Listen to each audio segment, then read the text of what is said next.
हाँ जी साहब, तो क्या हाल है सभी के? मेरे साथियों, कैसे हैं सभी? चलिए। तो अब आपको पता ही है एग्जाम बहुत नजदीक है ना? 14 तारीख का एग्जाम है, तो भैया कहानी जो है इस प्रकार है कि अंदर से जो धक धक धक धक है वो बहुत है, कंफ्यूजन बहुत है, एंग्जाइटी बहुत है, दिक्कत बहुत है, परेशानी बहुत है। क्या रिवाइज करें, कहाँ से करें, कैसे करें, कुछ समझ में नहीं आ रहा। तो चलो ठीक है, फिर इसी चीज को मद्देनजर रखते हुए मैं आपको फटाफट से ये बता देता हूँ कि वो कौन से मोस्ट इंपॉर्टेंट टॉपिक्स हैं जीएस के।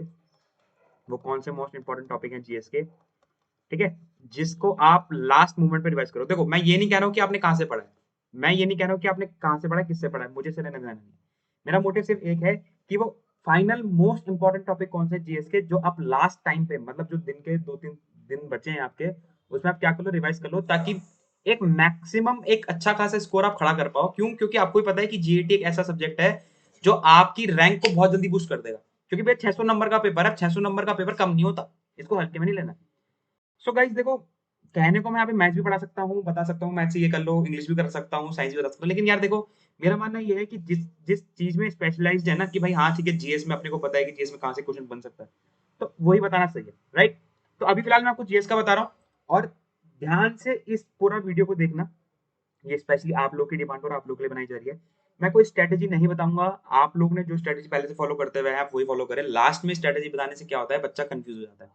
मैं सिर्फ आपको टॉपिक बताने वाला हूँ कि साहब, इतिहास के अंदर वो कौन कौन से टॉपिक है जो आपको करने चाहिए लास्ट में, जहां से क्वेश्चन बनने के चांसेस हैं। जियोग्राफी के अंदर वो कौन कौन से टॉपिक है जहां से क्वेश्चन बनने के चांसेस हैं, जो कि आपको लास्ट में रिवाइज करना चाहिए। पॉलिटिक्स के अंदर वो कौन कौन से टॉपिक है जो आपको करने चाहिए।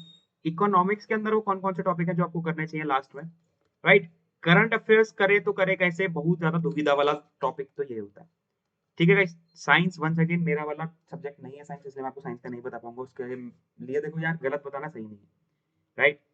टू बी वेरी ऑनेस्ट, जो चीज मेरे एंड पे नहीं है मैं नहीं बताऊंगा।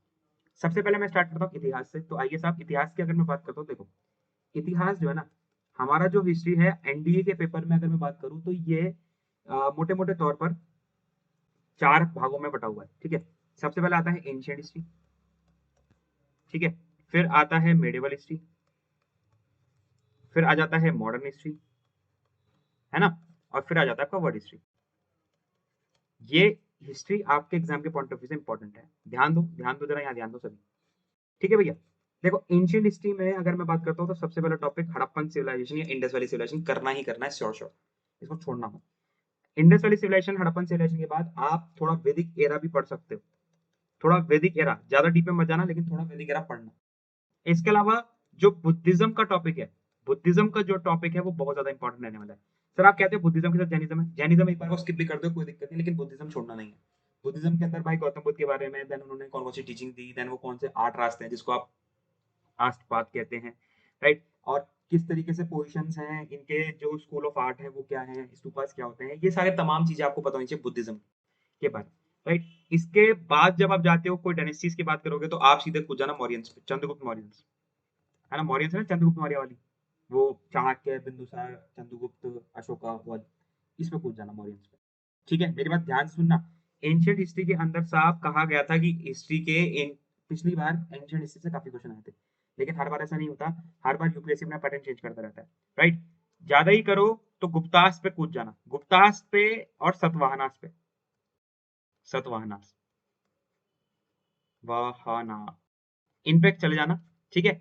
इनको ज्यादा डीप में पढ़ने की जरूरत नहीं है, मैं पहले बता रहा हूँ, ऐसा मत कर देना कि पूरा का पूरा दिन इनकी टॉपिक पे लगा दिया।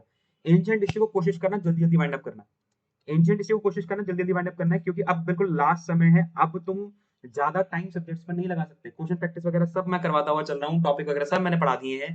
बस अब आपको क्या करना है, रैपिड रिवीजन करना है। अब आपको क्या करना है, रैपिड रिवीजन करना है, दैट्स ऑल। तो एंशियंट में याद रखें, Indus valley civilisation, Harappan civilisation, उसके अंदर साइट्स बहुत इंपॉर्टेंट है, मैं यहाँ पे स्पेसिफाई कर रहा हूँ साइट्स। धोलावीरा, लोथल, कालीबंगन, राखी गाड़ी, ये सब इंपॉर्टेंट है, ध्यान रखना, ये इंपॉर्टेंट है। जिसको मैं इंपॉर्टेंट पॉइंट मार्क कर रहा हूँ, कम से कम वो तो कर ही लेना। जिसको मैं इंपॉर्टेंट पॉइंट मार्क कर रहा हूँ, कम से कम वो तो कर ही लेना भैया। ठीक है भैया। नाउ मिडेवल की बात करते हैं, तो मिडेवल में सबसे पहले दिल्ली सल्तनत, अरे ओए होए, दिल्ली सल्तनत, दिल्ली सल्तनत भैया छोड़नी ही नहीं है, दिल्ली सल्तनत पूरी, जितनी भी डायनेस्टीज थी दिल्ली सल्तनत के अंदर, कहाँ से स्टार्ट हुआ। भाई एक काम करना, ज्यादा टाइम नहीं लगेगा, मोहम्मद कासिम से पकड़ लेना। Qasim, Ghazni, then Ghuri, then Qutubuddin Aibak, then slave dynasty, then Khilji, then Tughlaq, then Sayyid, ये कर लेना पूरा, ज्यादा टाइम नहीं लगेगा। थोड़ा मुगलों पर ज्यादा टाइम देना, मुगलों पर ज्यादा टाइम देना, मुगल्स पे। ठीक है, मुगल्स बाबर से शुरू होंगे और जाएंगे तुम्हारे शाहजहां औरंगजेब तक, शाहजहां तक पढ़ लेना तब भी बहुत है, राइट। मुगलों को ज्यादा टाइम देना, मुगलों के थोड़ा आर्ट एंड कल्चर पे थोड़ा बहुत क्वेश्चन देख लेना, पिटालूरा वगैरह मैंने सब कुछ बता रखा है। मुगल मेडिवल हिस्ट्री वैसे मैंने आप लोगों को पढ़ा दी थी अच्छे तरीके से, तो क्वेश्चन वहां से बाहर नहीं जाने वाला। इसके अलावा थोड़ा बहुत अगर देखना चाहो तो विजयनगर एम्पायर और ब्राह्मणी किंगडम से देख लेना, विजयनगर एम्पायर और ब्राह्मणी किंगडम, यहाँ से एक आधा क्वेश्चन देख लेना। ठीक है, विजयनगर एम्पायर में ज्यादा डिटेल जाने की कोशिश मत करना, लेकिन हाँ इंपॉर्टेंट चीजें तो आपको पता ही होनी चाहिए भाई विजयनगर एम्पायर में था तो क्या था, कैसे था, क्यों था। देखो गाइस, मुझे पता है पढ़ने के लिए भी बहुत कुछ है, भरोसा रखो, इतना पढ़ लोगे बहुत हो जाएगा, इतना पढ़ लोगे बहुत हो जाएगा, सही बता रहा हूँ। मॉडर्न हिस्ट्री में इधर उधर देखना ही है, सीधे 1857 की क्रांति, 1857 की क्रांति, formation of Congress, formation of Congress, पूरा गांधी एरा, पूरा गांधी जी का एरा, जो जिसको आप गांधी जी के बारे में पढ़ते हो, वो गांधी जी के जितने भी सत्याग्रह, जितने भी आंदोलन है, सब कुछ पढ़ना है, सब कुछ पढ़ना है, कोई भी छोड़ना नहीं है। और लास्ट में इंपॉर्टेंट एक्ट्स, अधिनियम, government of India 1858, government of India 1919, government of India 1935, ये सब, बस।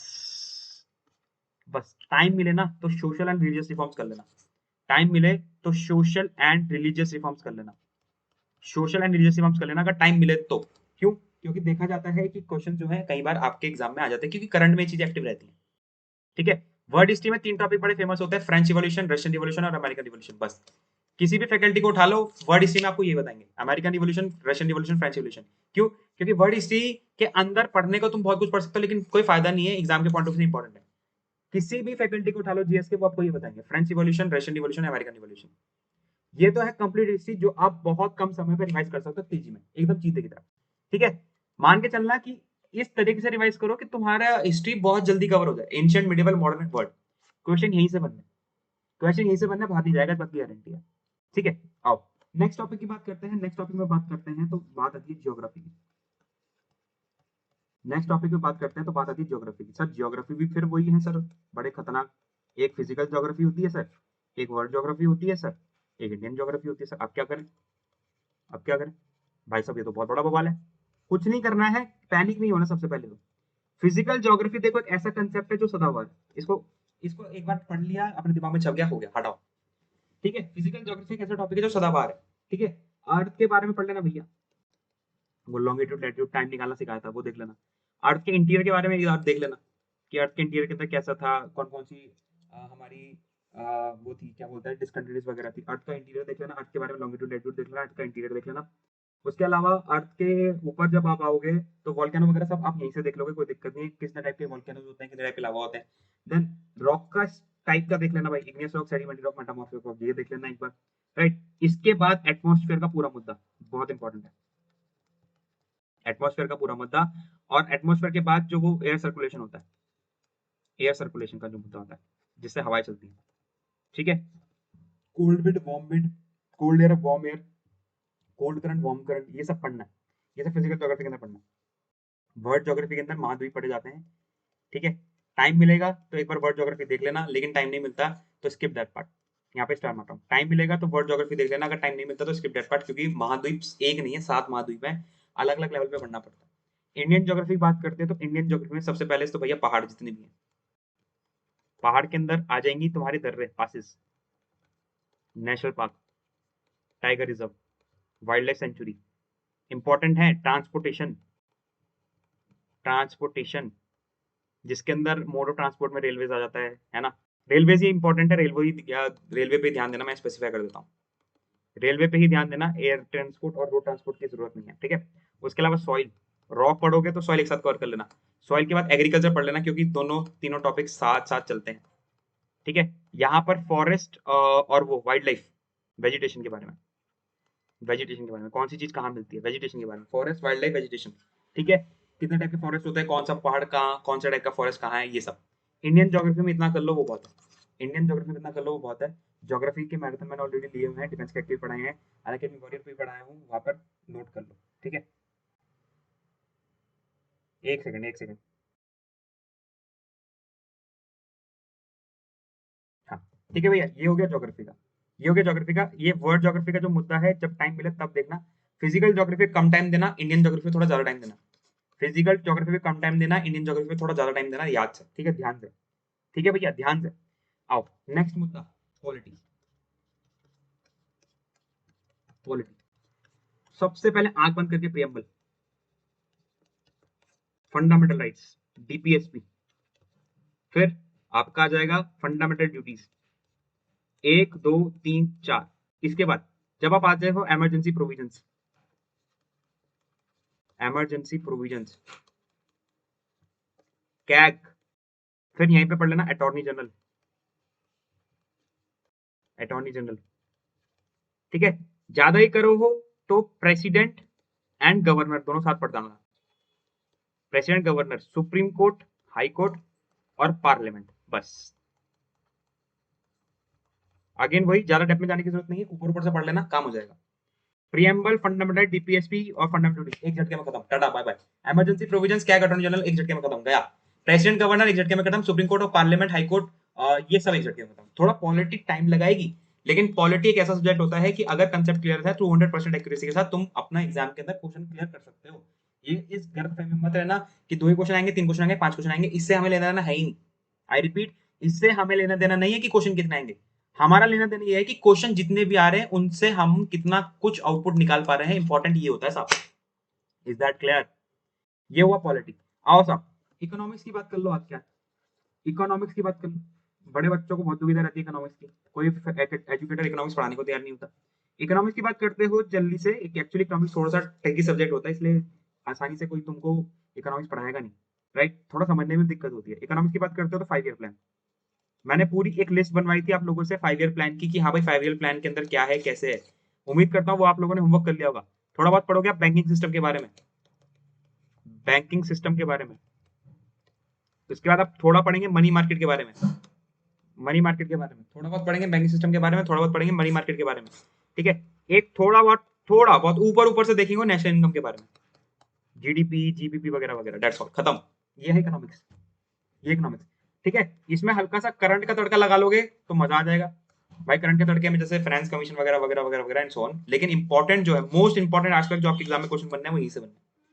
बैंकिंग सिस्टम में आरबीआई वगैरह है, बैंकिंग सिस्टम काम कैसे करता है, देन मॉनेटरी पॉलिसीज क्या होती है, ये सब पढ़ते हैं। 5th ईयर प्लान में भाई कब से 1950 से 5th ईयर प्लान स्टार्ट हुए, देन 2014 तक क्या हुआ, फिर नीति आयोग का कंसेप्ट इसमें ऐड हो जाता है, and so on. National development commission इसमें ऐड हो जाता है, काम क्या करता है, 5 वर्षीय योजना, 10 साल की योजना, ये वो एंड सो ऑन। हाँ, यहाँ पर योजना और स्कीम्स, योजना और स्कीम्स,